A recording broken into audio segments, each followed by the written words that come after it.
PBBM, saludo po ako sa iyo. Ikaw ang pinakamalinis na presidente sa history ng Pilipinas at sa mundo. Yan. Ikaw ang pinakamalinis. Bakit ka mo? Bakit ka mo? Lagi kang naguhugas kamay. Ano may yung commercial na ng safeguard? Oo. Safeguard para kahit maghapon, malinis pa rin. 99% ng germs. Tanggal. Puro ka hugas kamay, Mr. President. Meron ka pang ilang oras na lang, ilang araw, ilang linggo para baguhin yung style mo. Magsalita ka naman, magpakulong ka. Ayaw talaga eh. Kaya ba? Parang wala akong kinalaman dyan. Yun ang ginagalit ni Chavit eh. Sinasabi niya, command responsibility. Sabi niya, pwede ba naman walang alam yung presidente sa mga nakawan ng totoo naman, di ba?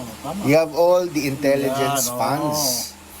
Ikaw lang ang may intelligence funds sa ganyang kalaki. Don't tell me, hindi mo alam kung sino mga nagnanakaw at hindi maganda kasi yun, Mr. President. Sasabihin mong, hindi ko alam eh kung wala akong pakialam dyan.